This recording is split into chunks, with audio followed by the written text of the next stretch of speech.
let's go into the lessons learned then. Go to the next slide, and the next slide. So the first one's quick wins. Quick wins, you hear that a lot. I struggled with that in the beginning because a lot of folks came to us and they want quick wins. They want something fast, whether it's the newspapers and the journalists and the reporters that you're talking to, or it's staff, or it's external partners, or the public. And some of the things, the real big things that are truly transformative are not quick. And so you have to be so relentlessly vigilant to doing the things that you know need to be done, but they're not flashy. And they're not really rewarding in the beginning, but you have to stay the course. So that's what I struggled with. But I will tell you this, I've learned that they're very important.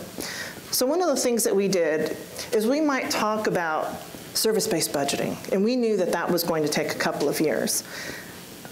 But instead of just saying, oh, well, we're going to do service-based budgeting, we talked about strengthening our fiscal systems and started talking about, well, first we did this, and we broke it down into digestible pieces so that you can actually check things off. Because at the end of the day, there's nothing more rewarding than just to strike things off your to-do list, right? So that people got a sense of the bigger picture. It also was very important to philanthropic groups. One of our really important partners is our philanthropic groups and the public. So it was important for people to see us actually accomplishing things and to start hearing us talk in past tense about our accomplishments instead of just what we're going to do in the future. So I'm a big fan of quick wins, but it cannot be your entire focus. I think you need to think about rolling things out, kind of your important quick wins on the front end, but do not let it distract you from really the heavy lifts things that you know really need to be done. And those things, frankly, are just a slog. They're not always fun, but that really is where you have sustainable, transformative change in a large organization. And I would add to that it wasn't just the external folks who wanted to see quick wins, it was internal too, right? I mean, you can talk a little bit about the leadership meetings and how their expectations evolved over time. We would bring our top 200 leaders together. This past January was the second time that we did that. And so even your staff need to see that things are moving, that there's momentum, and that there's change afoot. Even your cheerleaders who want to see you be successful, they still need to see some progress. And so those quick wins were really important from that perspective too. Great. Let's move on to the second one, which is big picture first, then get tactical. You need to have a vision. You need to understand the big picture. But the tactical part is also so very important. But one of the things that I found for us is communicating the message. We held 5 public engagement meetings, so traveled around the state and talked to various constituency groups about a reorg, because at the same time we're modernizing our structure. So that can be a frightening thing, not just to staff, but to the public. But one of the things that we found through so many countless meetings, and Julie and Cinnamon sat in several of those, our staff often started with the tactical, the what we were going to do, not the how or why. So this part I think is so very important in getting buy-in into your effort, is to start big picture. Start at what you're trying to accomplish. Why are we doing this? Why is this important? That's really where you can kind of get people to rally around and buy in and understand what you're trying to achieve, and then bring people to the table and start getting into the weeds in terms of the tactical. It's very important, we've found, to go about it that way. I think we oftentimes found ourselves, whether it was talking to the public or to the staff, to go straight to the tactical. And guess what? It's too much inside baseball for people. You know, you would understand it being fellow colleagues at other state agencies, but imagine explaining what you're doing and why you're doing it to your neighbor or someone at home. And if you really, really, really want to make change happen, you have to be able to speak in normal terms that's meaningful to normal people. And it sounds really easy, but it's one of the toughest things that I think you do in any large transformation effort like this, especially tactical and technical things. Mm-hmm. Great. Let's move on to the next one, which is respect the mythology. An intriguing topic. Respect the mythology. I don't know a better way to say that. So I'll tell you, my son recently, he's taking what he's telling me is a gap year. He's 20 years old. And so he's not in college now, and he's decided to go to Hawaii. And I asked him why he chose Hawaii, and he didn't start with surfing first, or the beach. He said that it was less expensive. He really, at 20 years old, believed that this was a less expensive place. Clothes are cheap. I don't need a lot of shoes. I mean, he sincerely made this argument to me, and nothing I said could convince him otherwise. But then after being there for 3 or 4 months, he told me just how expensive it was. So finally I was able to say, what? You know, why is it that you thought that this was not going to be expensive? And so his mythology, he said, well, every other time I'd been there, it was free because he was on vacation with his parents. So why I share that with you is that as a parent, I can tell you I have found that when your kids, whether your baby's 20 years old or your baby's 2 years old, when they say something to you that just seems really comical, if you spend just a little time with them and figure out what is that based in, oftentimes you find that there was a little more logic there than you anticipated. So what does that have to do with our organization? Respect the mythology. Our organization, the culture of us, is that most people were born and raised in the parks organization. And so imagine what that means. That means our people are passionate. They will rally and they will do anything and they look out for each other. But the downside is that they've never seen things done differently at another organization. So imagine you, if in your career, as you've moved from organization to organization, sometimes you don't realize how many tools you have in your skills, in your toolbox, until you go to another organization. And things that they're struggling with, you're like, oh, we've been doing that for 10 years that way, right? So I found that I ran up against that I had staff that are trying to give me good counsel. These are not staff that are trying to undermine this effort, but sincere staff that are coming to me and saying, no, can't do that. You know, and I'm trying to think of something that's not too budget nerdy, but for example. Well, the district superintendent change. So we have, in the past, in order to serve as our top leader out in the field, you had to be a peace officer. And it's something that the Little Hoover Commission wrote up, California Research Bureau, there's been lots of talk about why is that in the state of California? Why would you limit it to only one professional group? And we should change that. So when we talked about that within the organization, they said, you can't have a peace officer report to a non-peace officer. And I thought, that happens all over the place. And I'm not a peace officer, and I've got peace officers reporting to me. And while you might be shaking your head that this seems like common sense, it was part of the mythology of our organization for decades. So then I thought, well, we will go ahead and we'll work on a proposal. And once we secure the approval from the State Personnel Board, which was deemed to be impossible, once we reach out to our partners and we successfully do that, all of the folks that believe that to be true will just know that it's not. But instead, when that happened, what I learned, it wasn't that, oh, okay, well, we were wrong. That's not how staff interpreted that. Instead, it was like, we got some sort of exemption. That the director made a phone call, and there was like some sort of casual agreement.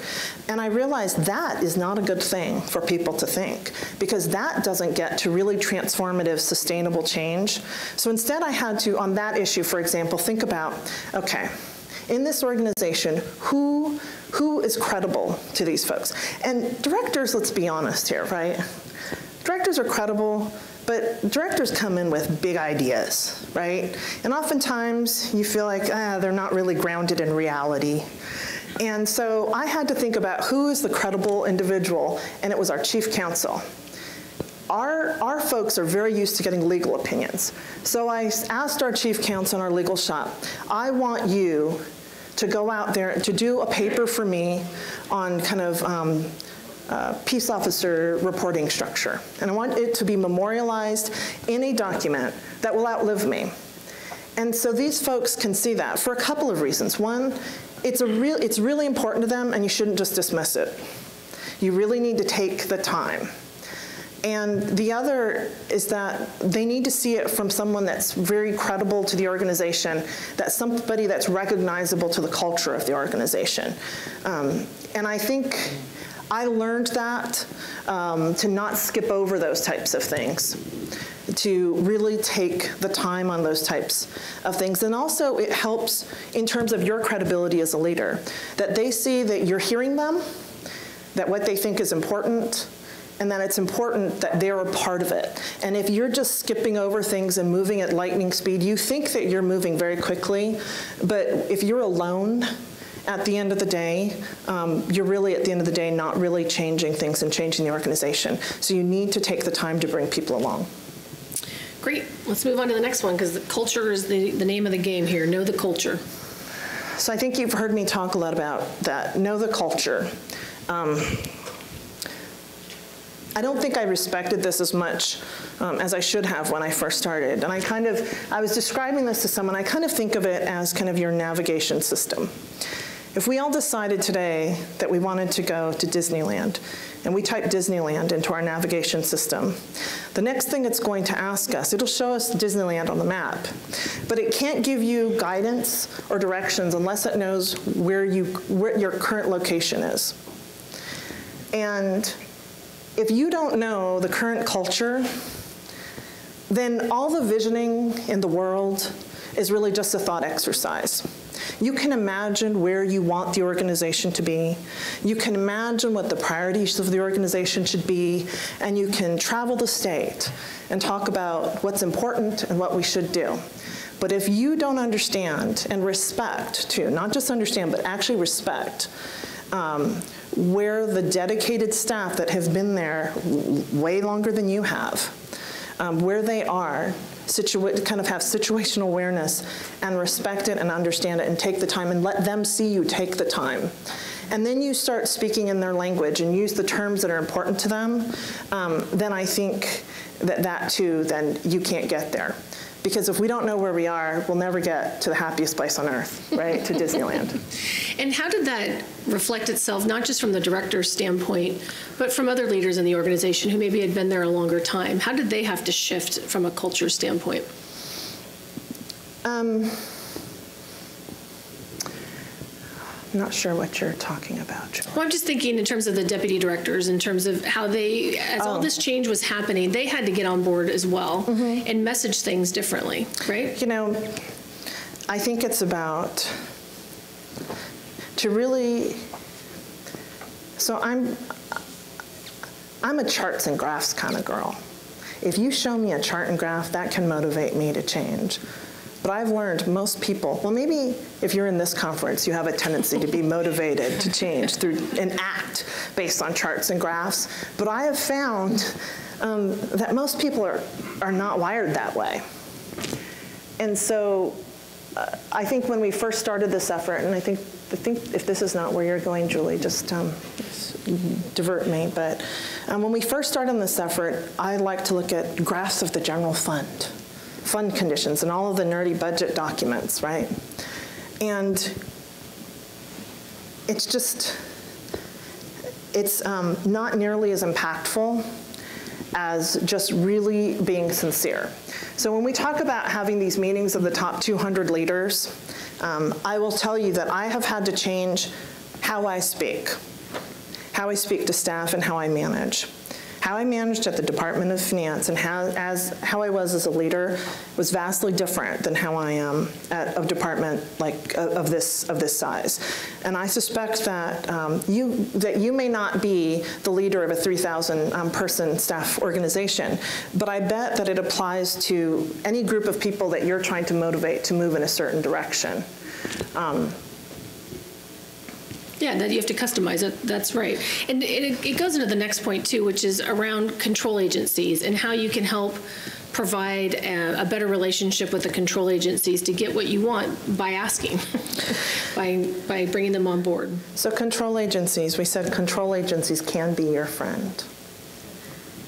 And that's really important. You have to look outside of your organization, and you have to engage control agencies early and often. And if you do that, you can find them being partners with you. And what we found is it was absolutely important that they be partners with us. And rather than submitting a form, fill in the number, to CalHR or to the Department of Finance, you know what goes miles is to pick up the phone and have a conversation. And instead try to fill them in on what are you trying to accomplish? What are you trying to do? And how can you help me get there? And the interesting thing is when you ask that question, when you approach it that way, it's so out of the norm of the typical conversation that they get from a department that they find themselves, they really lean in and they want to be helpful. And then if the answer is still a no, at least you know that you exhausted every possibility and it wasn't a no. It wasn't the first no or at a lower level. But oftentimes what we found is that it's not a no, it's a, oh, well, we didn't realize, well, what you're trying to do, the how, the tactical piece, right? How you're trying to go about it, we can't do that. But now that we understand that this is what you're trying to accomplish, we can do this. So I have to tell you, we have benefited tremendously from CalHR, from DGS, and from partnerships, State Personnel Board, especially when you have an organization that maybe has gone through so much turmoil in their admin shop. And we've had to really rely on our outside control agency. So I encourage you to do that. Great. And last but not least, executive ownership of the change and the coordination team meetings, which you've alluded to earlier, but the importance of that. So my fantasy of being Parks Director would be that I could just delegate things and I could just talk about my vision and what we should do. And then I just tootle around California and I experience parks. Doesn't that sound like the best state job ever? But I'm here to tell you that in this moment in time, that's not what this job is. There's a lot of that, but it's a lot of hard work. It's a lot of making connections with staff, but most of the time, it's about being really available and encouraging them to come up and talk to me about whatever's bothering them. Form 81s take too long. We heard you talk about this. We think seasonals need raises. We heard you talk about, and then fill in the blank. It's really important that we've found in the organization is just to be available and to get out in front of them. And also, I think one of the things that I found is at this moment in time, I have to really walk that fine line. Like, I have to know all of these initiatives. I need to understand them at the core. I need to know details. I don't need to live in the details. But right now, I cannot be the kind of director that goes around and just celebrates staff and pats them on the back and just delegates them or feel that I've empowered them to go off and do good things and get out of their way. That hasn't been the place that we have been. Partly, you're asking people, in some cases that have been in the same organization for 30 years, to completely do things differently. And then sometimes you're asking them to do things that they thought were frankly illegal and could not be done, and you have to show them why that's not the case. And so it's been fascinating. But also I think they need to hear, when I talk about kind of taking a different approach as a leader and as a manager, I think I had a vision before I was a leader at this level of what leadership was about. I found I was wrong on most points. I've never felt that I've had as many bosses and I've served as many people as I do today. And it does not feel like a job. It feels like a responsibility. There are some days it truly, there's a weightiness to it. You're impacting people's personal lives and the decisions that you make. And you need to be thoughtful, and you need to be strategic and all of those things. And the other thing I think I would share is I think I would have thought in my younger days that leaders had to have all the answers, and if you didn't, you better look like you have all the answers. But one of the things I've found, at least in our organization with parks, it's more important that they really, really believe you and that you're genuine in your communication. And sometimes it's okay to be vulnerable. It's okay to share a story about the connections that you've made with parks through your dad. And it's okay to be that kind of leader, and it's okay to be that kind of communicator. And it's something that, for me, as a leader, I think has been more challenging, because Lisa of the past would have been really stoic. My answers, I was very factual, I was reliable, I was credible, I was never wrong, I did all my homework and I prepped. But you wouldn't have felt that you really got to know kind of the Lisa and the types of things that Lisa stays up and worries about. And when you're talking about reorgs, and when you're talking about kind of moving people's cheese, they need to see that you really care about this and hear about the things that keep you up at night, and that this is, that you recognize just how very important it is. And as it relates to the coordination team, we talked about the idea of nobody wanting to tell the director bad news. Yeah.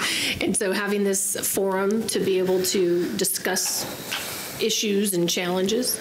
So what we found in the beginning, I had a very different image of this. I thought that there would be this transformation team and they would just bring all these amazing solutions to me. And they'd be in pretty boxes with a bow on them and just scrubbed and cleaned up. And that actually was not the case. And ultimately what we decided we needed to do is we had these, what we called a weekly coordination team meeting, where the subcommittees would work and they would do all their hard work, but then every week we would get together and we would talk. And I have found that I have to ask tough questions. Because nobody wants to come in and talk about, we're really worried about this, or really worried about that. There's this fear of telling the boss bad news. I think it's less the case now. I think when your staff come in and tell you bad news and they see that you stay calm and that you just immediately go into solutions mode, they get past that. And I think it's really important. You need your people to come and tell you early when there's a problem, because the sooner you know about it, the more options that are available to you, and you want to mitigate surprises, and sometimes you can't. Things have gone sideways, but then it's up to you as a leader to be the heat shield and be the one who delivers the bad message and not your staff. And I think people become more loyal that way when they realize that you are going to take responsibility for this, that this is your vision, you've asked them to do this, and so that's part of knowing the culture. There are certain things that we are doing that are absolutely rock some of our folks to their core.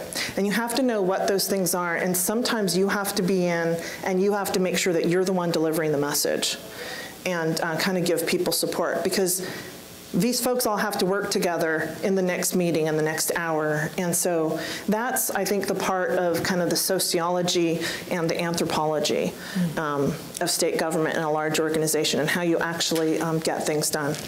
Great. And then finally, that was the last lesson learned. How do you know it's working? How do you know things are changing? I think the only thing you can do is you have to watch. You keep your head on a swivel, ear to the ground, and you listen.